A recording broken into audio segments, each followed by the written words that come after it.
Des personnes oyo bazoleka na kombo ya héritier oyo baza habilité te ya koleka baza pe na corporation te, ils sont pas de la team wata mais bazobenga ba porte-parole ba héritier wata na be ba misu balati ba kombo kingandi boye wata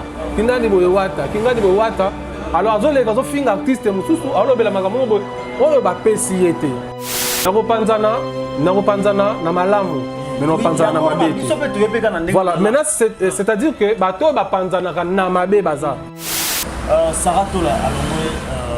narrative bezani. La demande o ayiba caméra photo lo bango. La demande o ayiba caméra photo lo bango. Diego Milito a déposé lettre ya demande na ezani o wata konika ka deux personnes baloba na kombo ya orchestre moi sina yebe lokola. Elle fait partie à Obalobela Kawata, Yangoana, a bien démissionné ou bien il y a une main noire à Simona. Merci à Zanabi Melongo. Et je crois bien que l'album Moïsaroya a revoir Canadien au Sagalati. Mais il faut qu'il y ait merci à moi pour toute cette activité. Insanité, bêtise. Monsieur Balouba Balé, Soini Nangobo et tout ça. Balouba Balé là, Kolové. Konini Kolové. On a eu le lobby. Ben oui, attends, va expliquer le mot. Zela.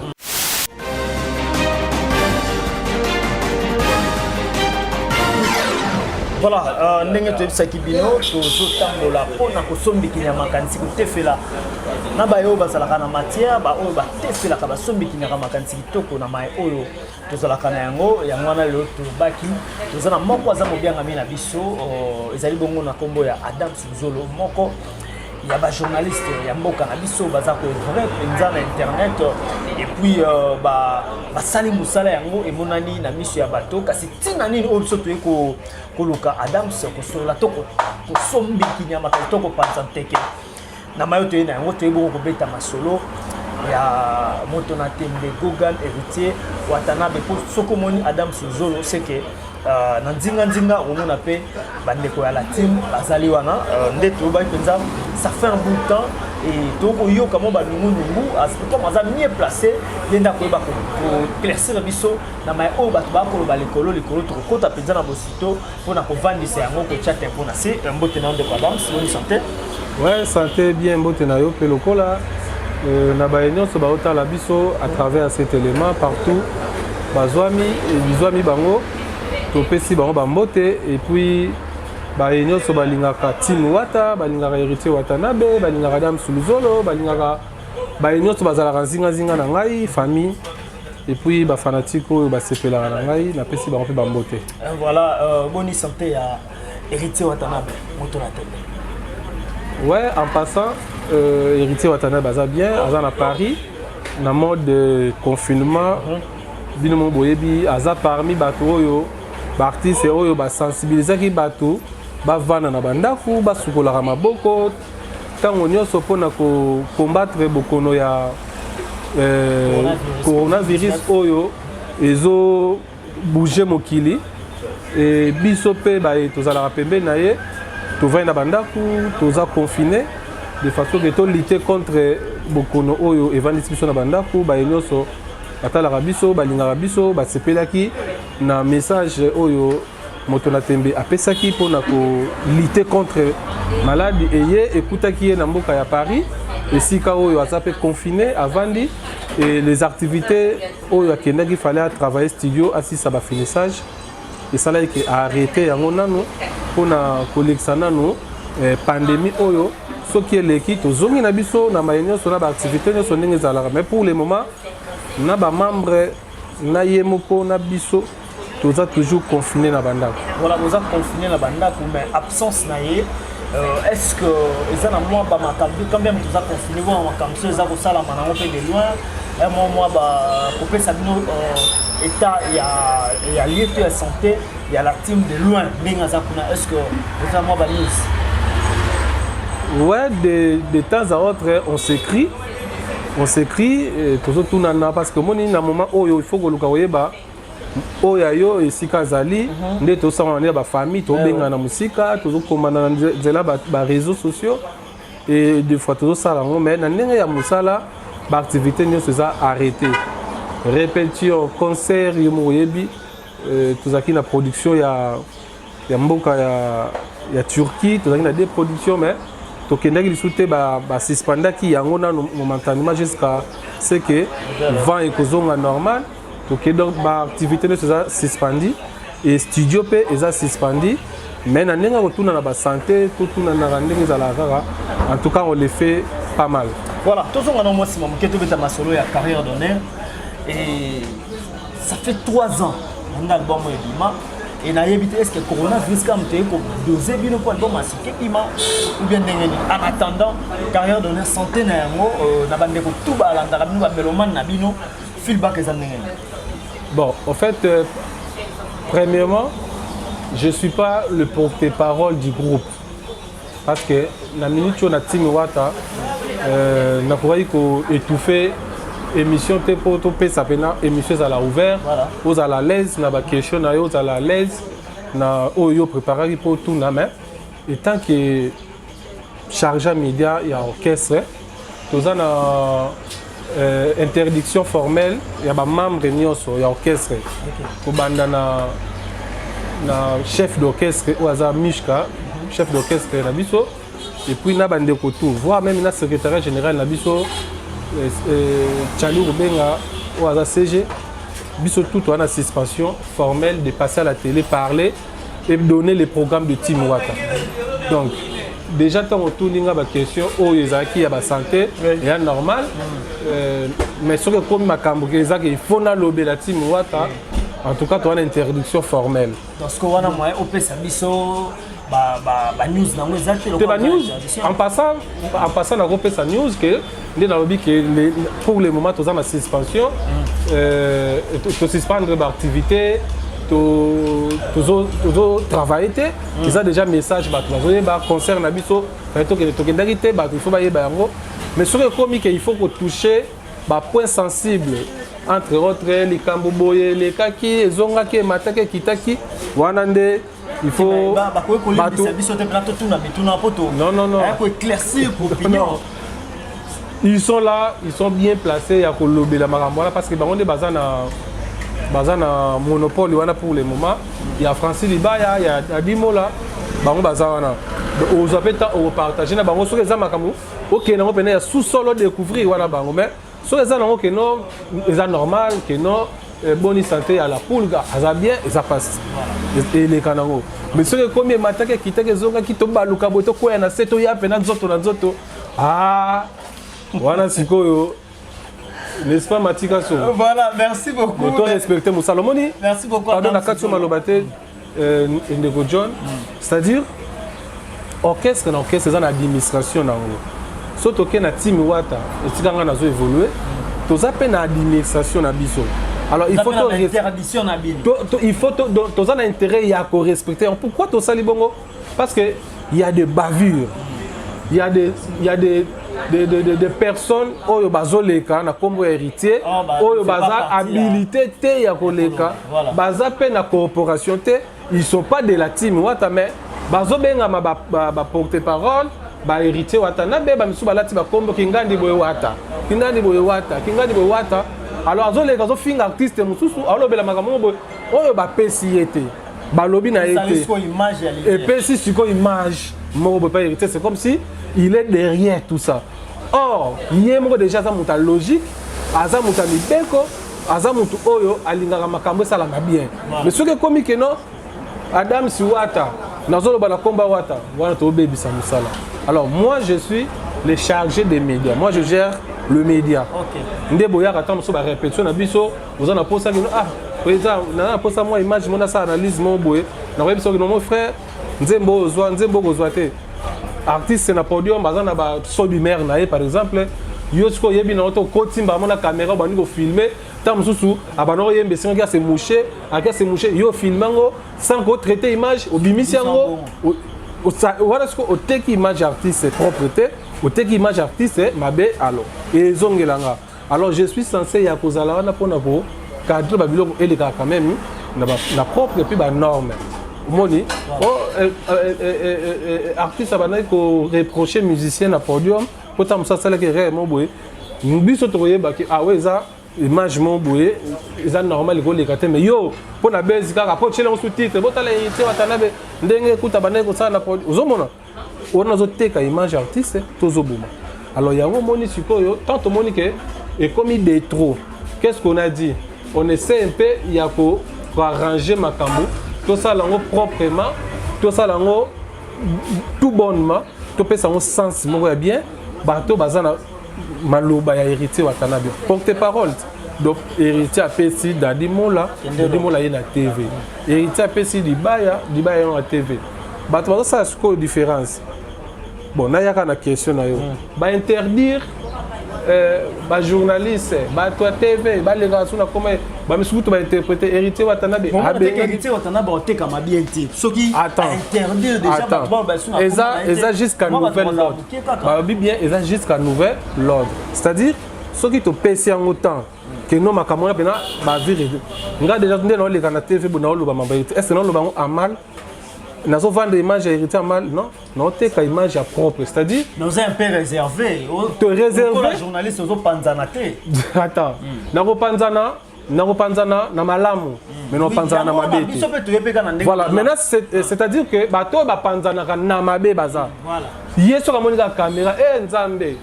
ngai bozomona boye ndenge za boye kutu e Mathieu Kiti na ba bêtise mais na simalati komba wata bato bongo nde tolingi très bien mais Adam sur le bas dans les bons mais to betana ni masolo ya mi ange milema c'est pour quand après confinement pour ba zeli yango to ebité bozobanga moya ko bimisa ezalaki te pour Teresa déjà miné ba bino ezobima mi cet album c'est réservé pour sepel pour la pandémie cet album tozobenga ngo un album du siècle musique du futur c'est-à-dire ceux qui to saliango bien te et robeta loka ba boule te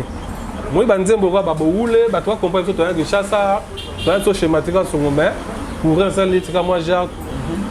ba comprendre ils a chassa c'est l'Afrique to za moto attends to toki boy ba tenir biso rigueur te ils appellent bien pour corona on peut linga ba blo net ba moto te to to la biso to occasion voilà c'est-à-dire banzembo lokola ba obeni soki ezobeta lelo na ba jeune ba mobina ngo Laetitia kuya na kosi voilà so ba chelo pena bo le yo linga bo ule na kenaki na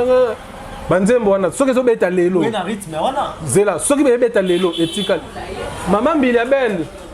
boya ye ebetaka baninga ye ngasi na bali ebeta ti lelo c'est-à-dire les musiques du futur beta kala mais lelo soko OK effectivement te banze monesa nga kobeta parce que musique wana de tonto tika lokwa to tika déjà DDD BM kuto comme lokola hymne national c'est-à-dire par rapport au Kenya Bernadette Massé etika la to beta banze lokola ba affection ou beta na retirada to beta banze lokola ba j'aime mon mari to beta banze lokola ba Betty Fo avec madame la chanteuse Jack Love Kungiste Moyembi Jack Love la seule chanteuse na génération na ye aye manzemba kitoko sala pe makambo nango esala donc to beta banze mo bon za banze mo te kino 2 mois 3 mois boye to ko tunga o menze mo bi mara ekei et ça aza artiste ya générique te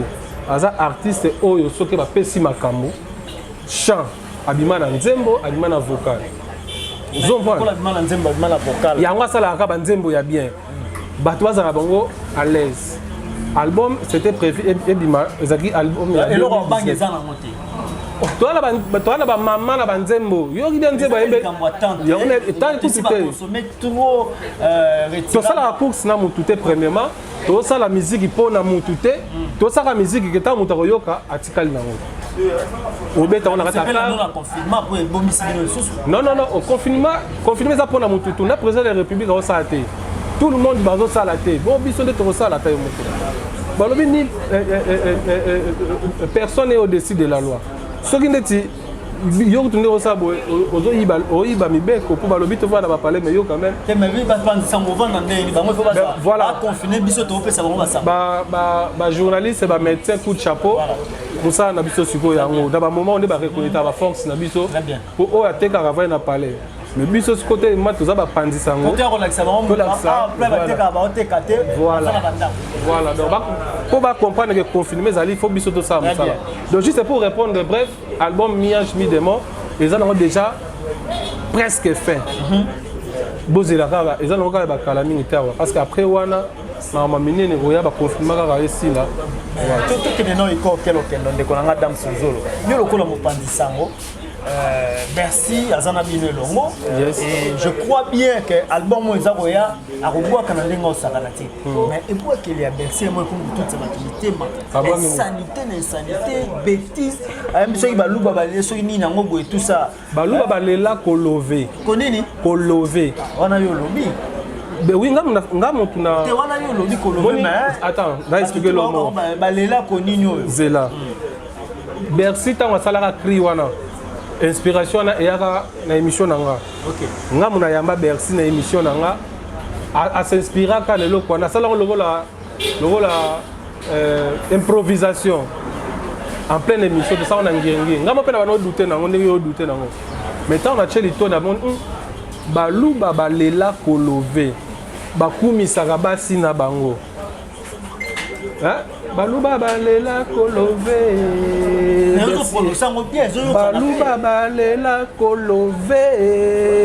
mama ye baluba balela kolové e balela kolové e balela kolové baluba bakumisaka basi na bango batombolaka basi na bango baluba balela kolové et balela kolo songa na yemba on ka itakenga yes kwa cha ona nuance parce que nuance nezo bebe ça on va bêtise ah yes ko ta e beba wana yo ka lobani yo ko yebiti nga na lobi bien bersa zo yemba baluba balela kolové yo lobi ayemba bongote yo ka John yebisa biso na ba o ba ta biso yo ka nini baluba balela kolo ninyo suka nango baluba balela kolové yo kaka nini John zala sincère tokokoba nango mbala sima mais côté wana biso na mais yo zala non mopandisa ngo s'il te plaît ndete yo kaka pasteur moko ayemba awa gege biso toyoki gege moko Jésus eza ndenge moko na biso toyoki oyo ozoloba kolove te toyoki baluba balela kolove love siko yo boyi na yo yango yo lobi ke oyokaka makambo mosusu oyo oyokaka wana yebisa biso oyokaka nini voilà bandeko bolanda biso botina biso ba SMS na bino bobenga biso boyebisa biso koto na Bercy ayembaka nini po Dame Suzolo akoteli eza kokotela te alobi kolove alors so eza kolove émission wana asala ngo moni video wana etambola pe na ba internet na mona ngo bato partager ngo boye asala ngo na émission na nga bona kamwa kutu mais tant on a cheli to na allo ba mamba love eza message baluba baza trop amoureux bakumisaka basi na bango balovaka basi na bango badorlotaka basi na bango Bercy c'est le cri baluba balela kolové. OK, merci beaucoup ndeko Dame Suzolo to koba ikokelo kendo tozali na moko ya ba o ba evraka bongo pene ya wata moto na tembe gogan big salutation na yo bon confinement na France bisiko zali na libota mobimba nzambe abatela bino ozongela biso a bonne santé ndeko Dame Suzolo biso nyonso toyebi yango et je ne sais pas le pourquoi et salami lo lengo na ndeko Diego Milito déposer lettre ya demande na ye eza nini po wata konika ka deux personnes baloba na kombo ya orchestre moi sina yebe lokola elle fait partie ya ba o balobelaka wata yango wana a bien démissionné ou bien il y a une main noire na sima na ndeko John na uti koyebisa yo tout à l'heure biso bapekisi biso nous sommes donc à passant le baka tamo loko moko à passant na boko loba par rapport à mamnaye en tout cas ça serait pas vraiment possible na kota na terrain wana parce que aux antécédents na yepé non yo ozo memanga kaka na côté na yo c'est-à-dire que Diego c'est un frère. OK. On n'a même pas de soucis avec Diego. Tu voyages avec Diego, tu voyages, tu voyages en Zéra, Moussika, Kinshasa, Angola, Luanda. Tu vandi Diego Awa, Ngai Awa. Vous comprenez? Kolonga Kinshasa, tu Kende, Luanda. Vous êtes là, mon laï, bon, mais donc voisin na yo ya voyage bozo ye wana bo partager na ye ngungeza na ngote mais ngonga voilà ngonga belé bo passer na etamula yi wana c'est-à-dire que nanzela na obi ke bo partager trop bo sola trop soki a mélange c'est que ngapi no mélange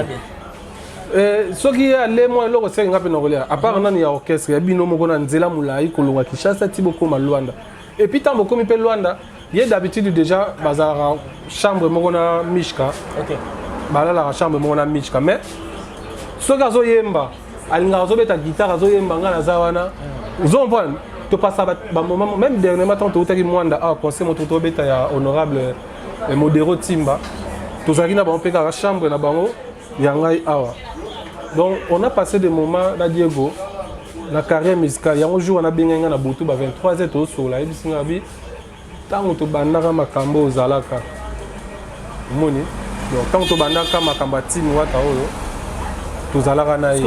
siko problème ezaki non na koloba to koloba mabete j'ai vu la lettre nga na moni yango mokili pe moni mais na confirmé est-ce que lettre na Diego parce que na moi na ngelongi Diego te liboso lettre na bik na moni ka lettre mais ba komi ko moni amboka boke et tout Diego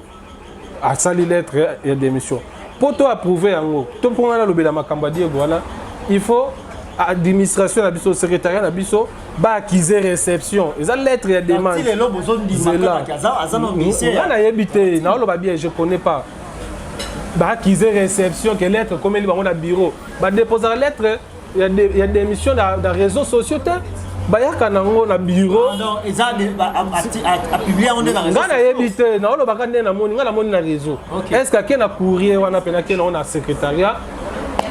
quand héritier l'avait fait na wenge ba mémoire lettre wana kenda et pas moni du personnel ba signer acquiser des réceptions n'est-ce pas que non biso wenge to récit ou soit to ndimi d'émission na yo ou soit to ndimi yango ezala bongo possibilité soit ya ndima soit ya boya alors ngai na ko affirmer te mais sur le big eza sous je vais dire encore une chose Diego c'est mon frère ce qui a salé le kwana que za ya solo et que s'il a fait par influence to par kanda na le bagelo moko bazwaka mokano na kanda te et puis basala la décision ce que za ko na kanda nini moi je sais pas yo lingolo bisanga makambo oyo ngana za nazana Tomso et mozo bomba non bien je suis vrai moi je suis vrai non le baboui Diego s'il a fait pour na ko plaire mutu monde to pour na sala mutu plaisir to pour na likambo moko songolo pakala ngana ko yebisa peut-être c'est pas encore le moment pourquoi c'est pas encore le moment Diego a chanté dans Timiwata Ayembi retirada beaucoup de chansons. Il a fait beaucoup de vocales. Oh, le ba yoka ressenti pendant que non c'est bon. Donc Aza Soda déjà na kata Timiwata et album Oyo Ayembi trop l'album Oyo il fallait bima Oyo. OK. Ayembi trop la vocale belé tout et tout. Alors, c'était pas encore le moment. Fallait azela naye, azata naye, carrière naye et tout. Mais bon, na rolo ba mamuna été. Donc na rolo belangote, aza mukolo ayebi makamuni ni oyo, a ça sa carrière. Alors, ouais, ça ko buka to ko te zaka keno, soki eza lettre naye. Ayebi lo gazo sala mukolo, c'est car c'est senti na poli. Na auto web sok ato sola kinaye na téléphone vite fait. Nous ne sommes pas des ennemis, nous sommes des frères, même Lelo, la poule Gamotona Tembe, je ne pense pas qu'il y ait des Koya Wenge, des Nazala, soutenir la Wenge, BCBG, Tangatana, Wenge, BCBG, Aye Wenge, Maison Mère, Asola, Bande Koanate. Non, tout le monde a vu un avis monib via Kenda, dans l'héritage Kenda, tout le monde a Matanga, il y a Mampata, tout le monde, vous comprenez, donc c'est la famille. Ils appellent le rôle à Diego, à Salis Chemel, si c'est ce que ça y est, non, on va bien pour Ah, journaliste, oui, tu as journaliste, tu as confirmer rumeur. Il faut que ça solo. Lettre, on est aillé, mutakomi, yende muta a publié, il faut naza na ba précision. Sans précision, frère. Merci beaucoup Toko bana actualité parce que marambango za koloba un peu moins mingi. Mais pourquoi Sarah Tola a longué dans la team les années. La demande ko ayiba caméra photo lo bango. Ayiba caméra ne wa tabengani 2 années. C'est comme bien. Donc c'est gagné comme bête, c'est gagné. Vous ça va bien. Non, oui, baté. Aïba été. Non, non, aïba été. Vous ce que maman ne vous va conseiller ma caméra. Oh, bien oui, ma caméra. Non, arrête ça. Non, ça c'est salir d'abord la personne. On a la rancunité. Non, mais ça peut rancunité. Non, parce que le coup là, ils ont déjà on a un mot à éviter le hôtel. OK. Bayebi et le l'équipe et tout voilà. Et Sarah Pazaki na team wata même hier moko on a ba propos na moko na monaki il a dit que non il n'a jamais été la team wata ngai na recharger média nga mona gérer la presse ma journaliste bayaka wana c'est moi qui gère ba to wana nyoso bayaka et tout na ba conférence de presse nga mona ça la liste de conférences de presse ça ba journaliste internet roya boya TV bo et ça ko pesa quelques noms mais beaucoup plus de la proposition on a proposé liste moko 30 personnes a proposé à Tali. Ah non, c'est bon. On a géré la presse. On va hériter le bon même la vidéo, on les chargés de médias, de presse, Madame Souzo. Et on va présenter la tête que Sarah fait partie déjà. Tout autour de la est-ce qu'il y a un membre effectif? Est-ce que aux arts collaborateurs extérieurs? Voilà. C'est ça le monde. Ma collaborateur extérieur baza. Donc entre autres Sarah baza ba collaborateur extérieur.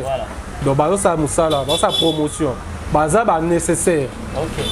Entre autres ndeti Kisinjora fait partie il y a team wata étant que collaboratrice extérieure. Aza le groupe naie. D'abord Kisinjora a lobelaka Kofi Olomide, a lobelaka deux fois JB, a lobelaka artiste Sebele. L'obéla rappel héritier. Blaza, alors collaboratrice extérieure. Ah si, le collaborateur, c'est une actrice. On vient de dire à moi si. À moi si. Voilà fantasme naé. À moi si. Donc on a bien expectant que on a notre. Voilà moi si. Yo bien ça nan. Vient Jora Moronda na Momi. À part wana nani Patch RFI. Patch RFI a collaborateur extérieur. OK. Mais interne est-ce que ça va banal? Parce interne ça ba oyo baza. Ba membre effectif ya orchestre, ba membre effectif ya orchestre. Voilà il faut que pas CG. Voilà ngate CG chali na milieu na yo na bureau na ozo gérer te ozana. Non, on a géré média déjà la carte orchestre. Ba média to za combien na team wata na ranga moko. OK. Naranga moko caméra et mataravio caméra bazula visa caméra auto kenda na Afrique du Sud to kenda Angola si on a déjà combien de journalistes oh ya Timoa tout le monde a déjà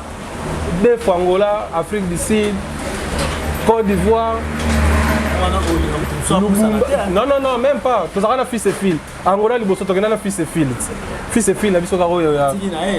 fils et fille atika comment mama sport mama mana banini na équipe pour ebotama na martyr wana komane beaucoup plus kuna et na tika langa moko à l'époque to va voyager na Juvenal na Gabana Basele na Pacho à l'époque mais après batengama na bango kenda Juvenal atengama te ale na ngota mikili et Gabana je ne sais pas qu'est-ce qu'il est devenu, mais Gabana est toujours journaliste. Voilà, Nabi qu'est-ce qu'il est devenu Nandenga Makambo. Mais tant que journaliste, Ambiaka. Voilà, donc c'est ça. Et la coopération na minute la presse, na ba petit nabiso ba grâce temo, na moni pe Nicolas Zongela lobela petit mwata. Mais aza collaboratrice nenga zolo bela na makambo ya na sima na eto mona ko kangisa liso na sima alors parce que ma bende soki ya ngolo voilà ozongi sikoyo na raison oyo héritier Watanabe a sali communiqué officiel que batu bazana mais batika na bango pe batika te polani banani wata boyina esiko bango bazo ko te wata aboyi batu te bosa la confusion te aboyi batu te mais alobi boye ba oyo baza officiellement bapesi bango pena maloba parce que bango wana avant baleka bapesaka bango maloba c'est-à-dire kende loba boye koloba boye te koloba boye te mais siko bamisusu wana bapesa bango maloba te batunaka même pas ndeti nga boyambi nga na émission boye na bani bamoko batie kite zongi boye nasuka nango napesi mbote pa nani oyo napesi mbote pa nani oyo zo comprendre or sikoyo héritier alingi na biloko wana te Dadi Mola porte-parole Francis Libaya porte-parole et point barre toza na petit na biso Brice aza na KBG bazobela appel la team mais na nenga kin bazana na ba webika coaching ba Dadi Mola nanu pena bazum pivoter ba reconnaître pena que no bino nde boza boye pena officiellement reconnu et tout mais Dadi Mola Libaya déjà c'est bon et ngai ba tchanga na liste wana te ba porte-parole ba pekisi ba porte-parole nga ba mokili ba yebi ke nga na ni porte-parole nga na média merci presse c'est la mutuna makoza wana eza na si pesa mutuna ya suka ndeko Adam Simzolo musala ya un journaliste pene ya musicien ezalaka nini pour le tout monde les journalistes le col a penché pas nani artiste moko boye asui rôle à porte-parole ko tsaka barankine ko fingaka ba tususu est-ce que yango ndi musala journaliste pembeni ya artiste eza ki porte-parole te eza ki porte-parole te bato bazo confondre kozala porte-parole na kozala attaché de presse non attaché de presse eza musala mususu kozala pe porte-parole eza musala mususu porte-parole eza neti na tangeli yo ba Dadi Mola banani bango baza wana en cas que artiste aza empêché na direction na yo te oyo ndo la chargé à média na média selon la communication ça fait partie ya média oui ça fait partie ya média oui mais bango baza géré par ngate OK parce que baza porte-parole ya média te ya dame mais baza porte-parole ya artiste c'est-à-dire héritier ye moko wana nde baomona wana maloba ya héritier nzoto ya mutu mususu par exemple vous comprenez Dadi Mola nzoto mais maloba héritier vous comprenez maman de tambola donc voilà le rôle ya journaliste pembeni ya artiste ezaka kosala promotion na presse pour panzaka communication réelle communication ezala libérale et non communication moko ya coterie que le rôle ngai na John tokoza te yo kozwa exclusivité ya artiste TT d'abord muto aza charge attaché de presse il faut la muto a collaborer na bato nyonso bien parce que hier muto organiser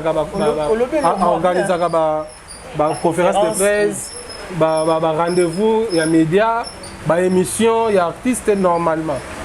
hier muto aza ba rendez-vous ya ba émission et tout on le bel mot bien de quoi Adams il y a porte-parole balongo la rancune soka coopéra bien tena journaliste qui ngani abo jamais ko benga ye na point de presse to conférence de presse et artiste c'est de même na ba journaliste so peut-être baza attaché na ba ministre na ba continuer ne so qui net peut-être ba na posa ba journaliste ata na wala to solate na benga ye tout ça siko comportement ba ko afficher na temps on il faut bazala libéral bazala église au milieu du village c'est-à-dire tant que notre on a ba antécédent monsieur komi likamoza intérêt ya artiste o to ya ministre to ya député o yo au gérant de la presse en tout cas na mito na otala ba tendance na bino na ba problème na minoté ce qui exact à travers yo mutu na wana azala na audimat mo boy pesa ye makambo wana et vous allez très important. Je sais pas quoi bonne émission na biso. Merci. Na bande sto ba langio le ba kabonezani et puis au pesi ba moto na ba yo nyonso to ba spécial bonal. Na pesi moto na ba nyonso. Premièrement merci. Les ambala liboso na chaîne o meza ya Sukate. Très bien. Je pense qu'à chaque fois tout on a kambo loba. To ba no sala on ka mais ils allera bien de ça liboé. Ngala mutabo finga te. Ngala mutaba so les émissions finga.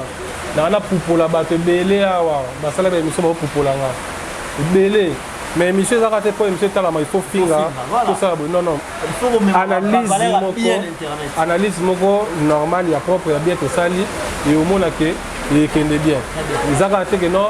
omoni nga nde na boye komikumisa nga nde na boye nga nde na boye biso nyonso awa so otali bien bato bakokufa na corona eza bato baza boye baprêtre nde bakokufa na corona donc tomibatela esala bien merci na banyonso batali biso napesi Judith Londolé depuis la France mbote maman Patibuka Demol mère nanga et mon fils depuis London Grayson Adams napesi mbote depuis Londres et para British merci beaucoup.